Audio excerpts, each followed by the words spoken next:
Halo Sobat Lita, welcome back di YouTube channel Ceritanya Lita.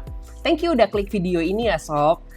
Oke, kali ini aku mau ceritain sebuah film, aku nonton di Netflix juga, tapi kali ini tuh aku dapet video atau film Netflix ini dari sebuah buku yang aku baca. Jadi bukunya ini aku baca karena kemarin aku sempat banget ngedown dan aku sempat banget ngerasa kayak keputusan yang aku ambil salah dan kemungkinan besar aku nggak bakalan dapat kesempatan yang sama gara-gara keputusan yang salah itu. But setelah aku nonton video ini, aku ngerasa bahwa mungkin kesalahan kemarin itu bisa jadi pembelajaran buat aku. Yang penting aku jangan patah semangat dan terus mau untuk berusaha. Nah, ceritanya apa? Ceritanya adalah dari film kisah nyata The Pursuit of Happiness. Nah, film ini dibintangin oleh Will Smith. Ayo, udah pada kenal dong Will Smith siapa? Dan ini bercerita tentang seorang miliarder sebelum akhirnya dia jadi miliarder. Nah, Will Smith di sini membintangi peran bernama Chris Gardner. Nah, dimulai awalnya itu cerita tentang Chris Gardner yang dia punya tabungan untuk hidupnya dan seluruh tabungannya itu dibeliin alat kesehatan. Kebayang nggak sih Sob? Duit udah mepet-mepet, dia beli alat kesehatan. Nah, jumlahnya alat kesehatan ini karena mahal, ya paling dapatnya 20 atau 22 unit gitu. Sisanya uangnya dipakai buat bayar sewa rumah. Nah, di film ini diceritakan bahwa Will Smith sudah menikah dan punya satu orang anak. Kemudian, berjalannya waktu, ternyata jual aktes ini itu tidak semudah itu, Sob. Dia harus datengin satu dokter ke dokter yang lain, dari rumah sakit satu ke rumah sakit yang lain. Dia harus mempresentasikan si alat kesehatan ini supaya ya para dokter percaya sama alat kesehatannya. Cuman susah banget lakunya. Zong. Kenapa? Karena ternyata alat kesehatan ini itu kemahalan menurut para dokter dan fungsinya nggak jauh beda sama X-ray. Jadi kayak dokter ini ngerasa bahwa alat kesehatannya si Chris ini tuh kayak mubazir gitu loh, kalau kata kita mah. Nah, tapi di satu momen ketika dia lagi nawar-nawarin si alat kesehatannya ini, dia ketemu sama orang turun dari mobil pakai Ferrari. Kepo dong si Will Smith, apa ini kerjaannya orang sampai punya Ferrari? Perasaan dia keliling-keliling ketemu dokter, kagak kejual-jual juga nih alkes gitu kan. Nah, dia samperin deh si orang ini. Dia samperin terus dia nanya, lu kerja apa sampai bisa sukses ini? Dengan percaya diri, si bapak tadi bilang, oh saya kerja di perusahaan pialang saham ini. Bingung dong Will Smith, karena itu sesuatu yang memang masih nggak familiar buat si Chris. Terus dia tanya lagi, saya bisa dapat kesempatan nggak untuk bekerja di tempat bapak gitu dong. Nah, surprisingly si bapaknya bilang, nih kamu hubungin aja HRD-nya. Di sini ada yang namanya program magang. Kalau kamu beruntung, kamu bisa ikut magangnya. Nggak pakai waktu lama, Chris langsung telepon nomor yang dikasih sama si Bapak Ferrari tadi. Dia telepon, terus dia tanya gimana syarat dan ketentuannya supaya bisa magang di tempat itu. Dijelasin deh sama HRD-nya. Dengan semangat udah dapet informasi itu, dia pulang. Dia ketemu sama istrinya. Terus dia cerita. Dia bilang, aku dapat kesempatan nih. Ini kayaknya peluang bagus banget buat aku. Aku bakal magang di sebuah perusahaan pialang saham. Semangat banget nih ceritanya si Chris ke istrinya. Terus dia cerita, oh, tapi ada satu lagi nih yang perlu aku kasih tahu. Kata si Chris, bahwa 6 bulan magang yang isinya belajar dan latihan ini adalah momen di mana dia tidak akan dibayar sepeser pun selama 6 bulan. Otomatis marah dong, Sob. Bininya kaget lah. Kayak gila ya lo. Kita udah berjalan kayak gini aja, itu tagihan, terus juga biaya sewa, itu belum kebayar-kebayar. Terus lu gimana ceritanya mau kerja di pialang saham 6 bulan gak dibayar juga? Kayak gak masuk akal buat istrinya. Ditambah istrinya ini juga ngebantuin loh biaya hidup mereka dengan bekerja double shift di sebuah usaha laundry gitu. Jadi kayak ngerasa sia-sia banget gak sih akhirnya nanti waktu terbuang percuma dan gak ada satupun bill yang bisa kebayar. Setelah pertengkaran itu, istrinya memutuskan untuk bercerai karena ngerasa kayak udah gak kuat lagi. Chris berusaha banget untuk begging, untuk rayu istrinya mempercaya, kayak ngasih kepercayaan lah, maksudnya lebih ke meyakinkan istrinya supaya please kasih aku waktu untuk membuktikan bahwa ini semua bisa berhasil, kamu jangan pergi dulu dan bla bla bla bla. Tapi istrinya tetap kekeh mau cerai. Akhirnya istrinya itu pergi dan meninggalkan anaknya. Karena memang kekeh juga si Chris mau ngejaga anak laki-lakinya ini. Dan kemudian ada di mana Chris ini dapat kesempatan untuk interview. Tapi ternyata sehari sebelum interview, Chris ditangkap polisi. Gara-gara dia itu nunggak biaya tilang. Jadi kalau di sana itu, di negara tempatnya Chris berasal, itu kalau misalnya tilang nggak dibayar-bayar, itu bisa ketangkap polisi dan dipenjara. Dipenjara 1 malam, sedangkan besok pagi dia harus udah ke kantor pialang untuk melakukan interview. Ya udah, dia nggak mau pusing, dia nggak mau stres. Pokoknya ketika dia udah keluar dari penjara, dia langsung lari, dia benerin bajunya seapa adanya dengan banyak banget kotor-kotoran. Dia datang ke kantor pialang itu dan menceritakan semuanya di dalam proses interview. Ya, dia dapat kesempatan magang, sob. Kenapa? Karena perusahaan pialang merasa kayak nih orang jujur dan memiliki potensi. Akhirnya si Chris dikasih kesempatan deh tuh untuk magang 6 bulan. Selama magang 6 bulan, duit habis total. Kenapa? Karena satu-satunya penyambung hidupnya Chris itu adalah alkesnya tadi. Jadi kalau dia mau makan atau mau punya duit, ya dia harus jual alkesnya. Jadi ada momen di mana nanti dia itu nggak punya apa-apa lagi, terpaksa diusir dari rumah sewanya karena nggak bayar-bayar, dan akhirnya dia cari tempat berlindung paling cepat dan pastinya gratis.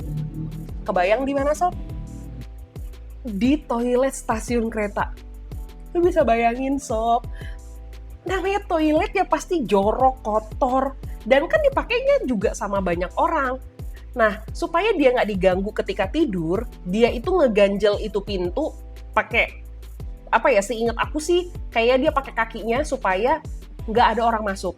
Jadi kalau orang ngetok-ngetok juga taunya mungkin toiletnya rusak atau gimana gitu. Karena yang ada di otaknya si Chris ya, gimana caranya anaknya bisa tidur aja dulu gitu loh. Hari-hari berlalu, tapi Chris itu tetap kekeh mau belajar saham. Jadi waktunya itu dibagi. Paginya itu, dia harus ngantar anaknya ke penitipan anak. Siangnya dia belajar saham dong di perusahaan pialang itu.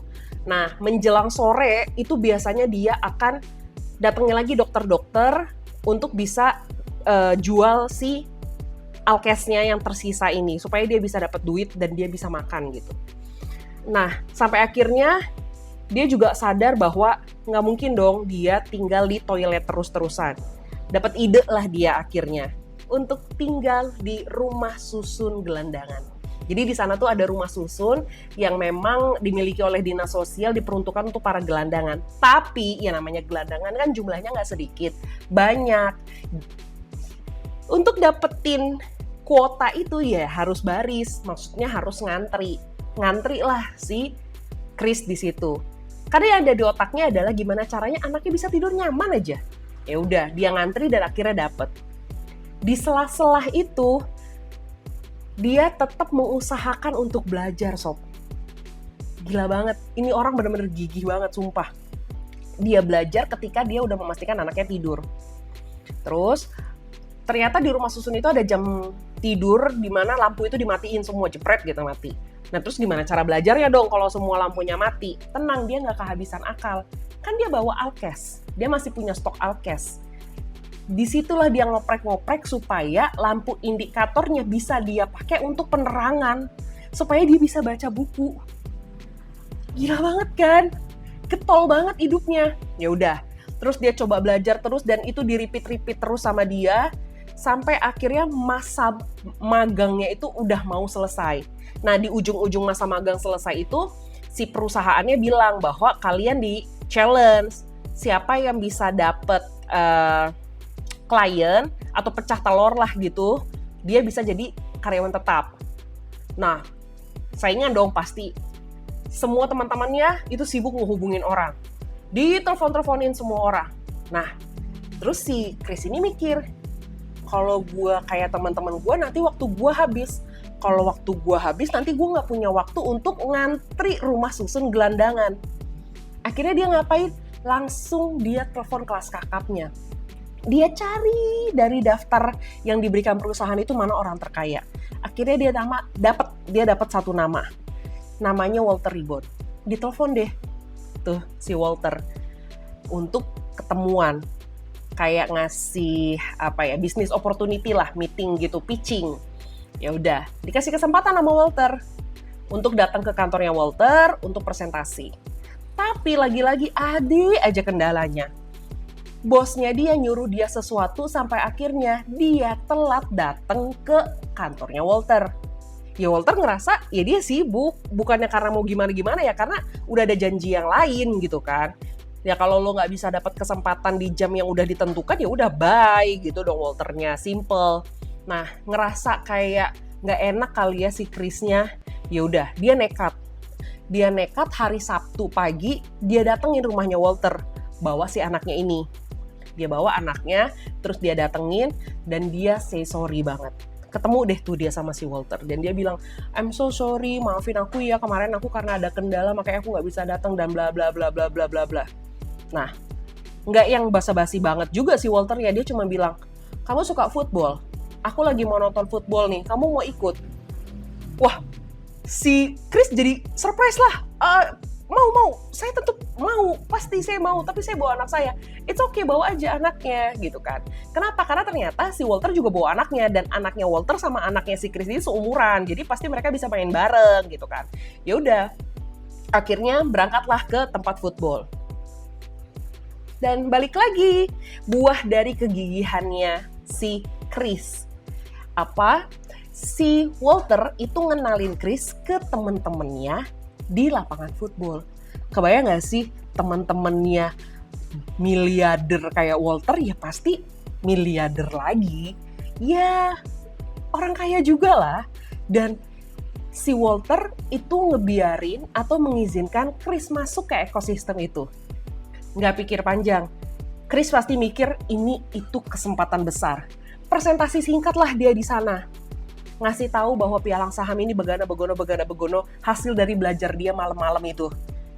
Oke, dan beberapa hari kemudian teman-temannya Walter itu berbondong-bondong untuk hubungin si Chris.